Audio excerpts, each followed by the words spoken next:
Good morning. How are you diddling? Excellent. Me too. Thank you very much for asking. If you're watching this right now, I want to ask you a question. Welcome to another episode of Dazed and Confused, by the way. And thank you very much for joining me this Friday morning.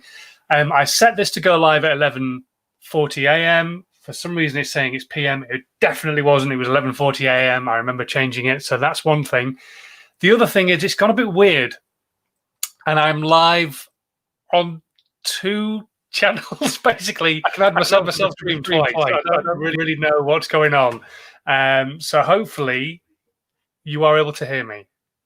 But the thing being is that there might be a bit of an echo going on. So I've turned off the sound on my computer completely.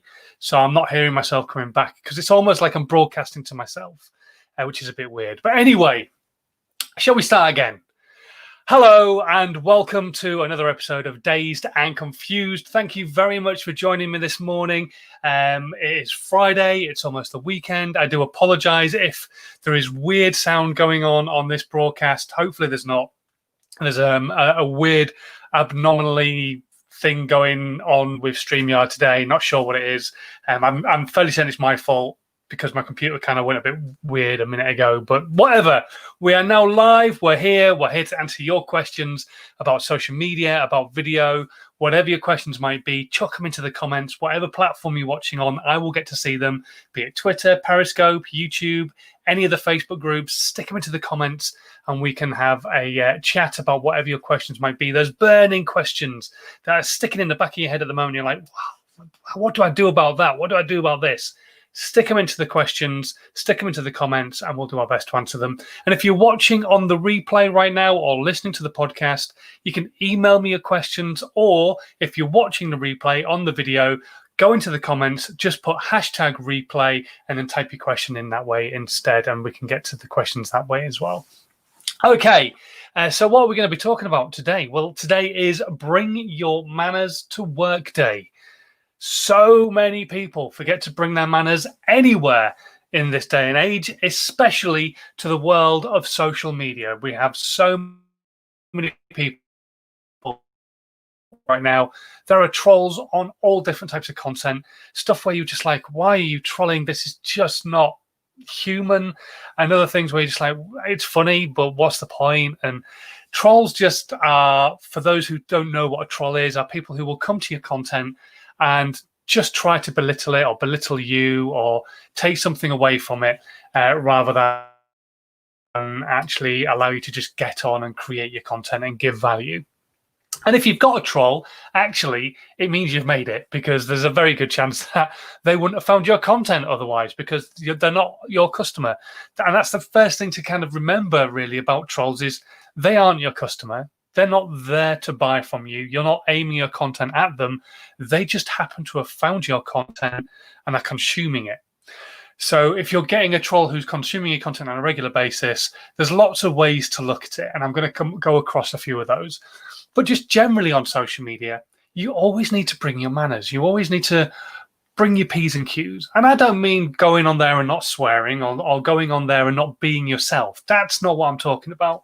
What I'm talking about is that when somebody sends you a direct message on Twitter, have the common courtesy to go back to them and respond to them and be another human. Remember that no matter how big your audience is, even if you're getting thousands upon thousands of messages every single day, you started at zero. And when you were tweeting or putting out content on Instagram or TikTok or Snapchat or LinkedIn or wherever it might be, before you became this big influencer with a huge audience, at some point or another, you had a small audience and you were going back to people on a regular basis. And then at another point, you got to a little bit bigger and you were still going back to people, maybe not to everybody, but still going back to people on a regular basis. And those people were over the moon when they got a message from you, because they'd got a message from somebody who they'd messaged and that they look up to. And then you get to a certain stage where you actually stop doing that. And what is it that stops you from doing that? Why? Is it just because you're getting hundreds of thousands of messages and you're thinking, well, I can't respond to them all, so I won't respond to any? Well, that's a really bad form to take, really. We're all human. And you've got to remember, the bigger you are, the more important, the more special that message coming back from you to that one person will actually be. And there's a chance that that person could potentially become a customer or keep sharing your content to their audience so more and more people can get to see it. But if you don't go back to them, then what's going to happen? And I'm not suggesting you have to go back to every single message that you get, but it's nice to go back to people. So when you're getting direct messages, when you're getting people tweeting you or retweeting, or somebody sharing your content on YouTube, or somebody commenting on your content on YouTube, or commenting on your videos on TikTok, whatever, make sure you go back to people, even if it's a plain and simple, thank you so much for commenting and enjoying my content, whatever it might be. And even if they're coming back with something derogatory, make sure you go back to them as well. You don't have to go back in an argumentative format. The one way that I like to go back to trolls in my mindset is understanding that in my head, number one, they must be in a really bad place to feel the need to go off and troll people's content and tell you that you're crap. But the most important thing for me to remember, and for you to remember, I think, is that the algorithm on the platform that they are trolling you on does not recognize between good and bad comments. So they could be writing, you're a load of rubbish, blah, blah, blah, blah. They are commenting on your content. It is still interaction. The algorithm doesn't sit there and go, oh, well, this person's a troll. It sits there and goes, well, this person's interacting. So then you can engage them in a conversation. You can try and get more out of them. If they're saying your content's rubbish, then try and improve from it. Maybe they're right. You don't know. But what you do is you go back to them and say, well, thank you so much for your comment. What is it you think was rubbish about my content? And then if they're a true troll, they'll come back and tell you. And you open up this dialogue where there's lots of commenting going on, lots of conversation going on. And the algorithm sees the conversation and goes, this content must be really good. There's lots of conversations going on here. I'm going to push it a little bit further. It doesn't see that Bob was actually trolling you in the first place, and you're having a conversation with Bob to understand why he was trolling you. It just sees interaction on your content.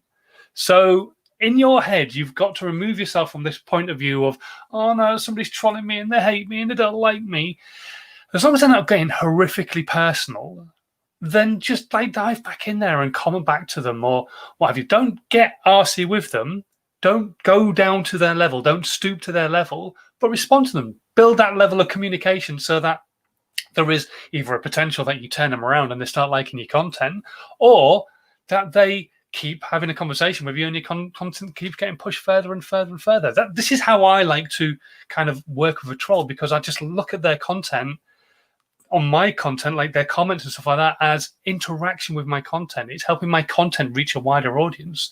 So rather than going onto their comment and going, well, fuck you, my response is to go onto there and say, thank you so much for commenting. You're helping my content reach a wider audience. What is it you think that's rubbish? And then if they come back to you, then brilliant. And if they don't, they don't. What have you lost out?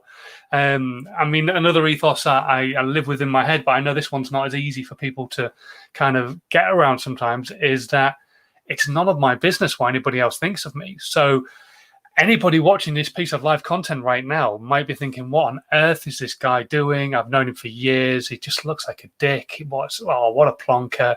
Why is he bothering going live on a regular basis? I don't care. I don't care if somebody comments something good. I don't care if somebody comments something bad. It's lovely when somebody comments something good, but it doesn't make me who I am. And it doesn't make what I've got to say any more powerful than it was without that comment. So hopefully people are always going to get value from it. So if you're watching this right now and you've got trolls, it's none of your business what anybody else thinks of you. So it doesn't matter. In the grand scheme of things, it really doesn't matter. It doesn't matter what they're saying. It doesn't matter what they're writing, how they're interacting with your content. If you are happy creating the content you are creating and you're doing it because you've got passion and you love it, keep doing it, because they're helping your content reach a wider audience. So forget about the trolls. Remember, they're not your customer. They're not your direct market. They're not your avatar for your content. If you're just trying to create content that's funny and they're just not really interested in it, doesn't matter. They're not your avatar. They're not the person you're aiming your content at, but they are finding your content and commenting on it and helping it reach a wider audience. So just work with trolls that way, and work with trolls to kind of trick them into helping your content reach a wider audience, rather than going hell for leather and then going, well, who the hell do you think you are, Bob? Because you're wrong and I'm right and blah, blah, blah, blah, blah, blah, blah, blah, blah. Open up a conversation. Be a normal human being. Bring your manners to work. You've got to treat social media like your everyday work. So bring your manners to work and make sure that you are polite on social media. So yes, trolls exist. Yes, you can treat trolls in a certain way. Use a troll to help your content reach a wider audience. But don't forget on social media as well to always go back to those people. Even when you're getting thousands of messages, go back to people who are commenting on your content, tweeting you, retweeting it, sharing it on Facebook, sharing your videos elsewhere. All those kind of things are really nice interactions. And even if you spent just 15 minutes a day, imagine how many people you could just write the quick message of, thank you so much for commenting on my content. Thank you so much for sharing my content. Imagine how many people you could talk to in just 15 minutes. Think about how quickly you type a text message. How quickly could you do that on each social media channel? Just go to each of your social media channels, spend 2 or 3 minutes on each one, and just respond to a bunch of people. If you're getting loads and loads of messages, you will make a lot of people's days. And you'll open up conversations. You'll find new things out. You might find people who you want to work with. You just never know. So hopefully, after this broadcast right now, you're going to go away and start bringing your manners to social media, just like today's Bring Your Manners to Work Day. Okay, very quickly, we're going to go through a couple of questions. I'm not sure exactly how this is sounding at the moment, because, like I say, StreamYard went a little bit funny on me. So I'm hoping that it's working okay. We will see, fingers crossed. Okay, so I got some questions through on email. Kenny asks the question, and this is an interesting one, actually, because it's nothing to do with social media, but I thought I'd answer it anyway. When you're hiring new creators and contractors for your team, what are some of the top traits and characteristics you look for? Somebody I can get along with. It's as simple as that. Because if we're going to be working in close quarters, then you really definitely need to be getting on with them and have a good relationship with them, and somebody who's kind of got the same mindset as you and ethos as you and works well around you. And sometimes it's almost like a case of, well, I'm going to be filming. I want a behind-the-scenes photography. You want somebody who's actually not really going to make themselves seen and just kind of get on with their work, do their thing while I'm filming, whatever it might be. So for me, it's just fun.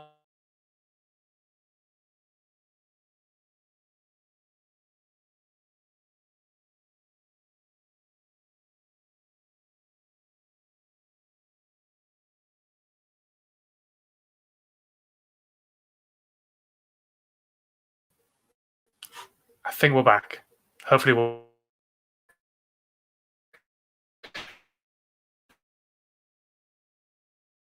with and be an asset to working with as well. I have no idea what's going on with this broadcast today. Fingers crossed it's actually going out live. Jenny asked the question, when you say about being everywhere, if you can, I try, but my audience, which is female and 40 plus, isn't on Instagram. So should I still post on the platform? Yes, because you're wrong, Jenny, for the simple fact. I mean, obviously, I don't know exactly who your audience is. So I could be wrong myself right now. But you saying that your audience is female and 40 plus pretty much guarantees in my head that they are most definitely on Instagram. 100%. They will have the Instagram app. My mum is 78. She has the Instagram app. My sister is in her 50s. She's got the Instagram app. My wife is 37. She's not quite over 40 yet, but she's probably still within your market range. She's got the Instagram app. The fastest growing market on Instagram right now, because the youngsters are leaving the app in their droves to go to TikTok and other apps of the same ilk, are 50-year-old plus women taking photographs of themselves in selfie positions and so on and so forth, especially during this weird climate that we've been in recently. A lot more women are using things like Instagram and Pinterest and platforms like that. So you saying that your audience is female and they're 40 plus, but they're not on Instagram, I'd like to bet that they are. And that you should definitely be posting content on there. The rule I try to stick to, Jenny, is that I want people and my clients and my customers and anybody who's watching this to understand that I am not saying put all your eggs into one basket. I want you to scatter around, but I'm not saying evenly scatter around. I want you to put 70 to 75%, maybe even 80% of your effort into the one platform where you know your audience is and you're getting the best return on investment. And when I say return on investment, I mean when you put a piece of content out, plenty of people are interacting with that content. That way, you know your audience is seeing your content. The people who you want to see your content are seeing it, they're interacting with it, they're commenting, they're sharing, they're liking, so on and so forth. That's where you put a majority of your effort. What I'm saying is that Instagram, as one of the other platforms that you could be using, is somewhere you should also still be posting content. You don't forget about all these other great platforms just because one is giving you a return on investment. You put a big investment of your time into the one giving you the return on investment, absolutely. But remember that if LinkedIn is where your audience is and you're getting the best ROI on there, that there's still a potential of your audience being on Twitter and Facebook and Instagram and TikTok and Snapchat and Medium and blogging and Tumblr and everything else that there is out there. So just remember that these other platforms still exist and there are still people consuming content on those platforms. It could be a podcast, whatever it might be. So put most of your effort into one channel and then split the remaining effort into these other channels so that you're creating content for those other people. Remember, social media is all about friction. And I go on about this a lot, but social media is all about friction. You are creating a level of friction with every type of content that you create and wherever you post that piece of content. If you have a great blog and you put it on your Facebook business page, that's fine. The people who follow your Facebook business page are likely to stop and maybe have a read of it if they're into blogs. But what if A, I don't like blogs, or B, I don't like Facebook particularly, so I don't go on there that often. So I'm not following your business page on Facebook. Or maybe I am a huge fan of Facebook, but I've not found you on Facebook yet. But I still need to consume that content because what you're talking about is what I've been talking about recently, but I'm not going to stumble across your content because I've never found your company in the past before. But I might find you on Twitter where I actually follow you. But if you don't tell anybody that that blog exists on Twitter, then they're not going to find that content. There's friction everywhere. So you have to create that content and put that content in lots and lots of different places to try and remove that friction. That's why I try and get my clients to work through my How to 9 Times Your Social Media process, which is you plan your content, you write a blog on your content, you do live video about your content, you edit that live video into short form content, you edit that video into memes, you edit that video into a podcast, you edit that video into short form audio content that you can use on things like Twitter, etc. You edit that video into lots and lots of other stuff so that you can use it over and over and over again for an entire week, and then you start the process again. And you can post it in lots of different places. So then you have videos that you can post on Instagram and on Twitter and on TikTok and on Snapchat. You have written pieces that you can post as blogs on your website or as a post on Facebook or as an article on LinkedIn or as an article on Medium or as a blog post on Tumblr. You've got audio that you can post as a podcast on SoundCloud or on Anchor or on iTunes or on Spotify or on Google Music. All these different places. But you can't do that unless you're trying to remove the friction. So, Jenny, try to remove the friction.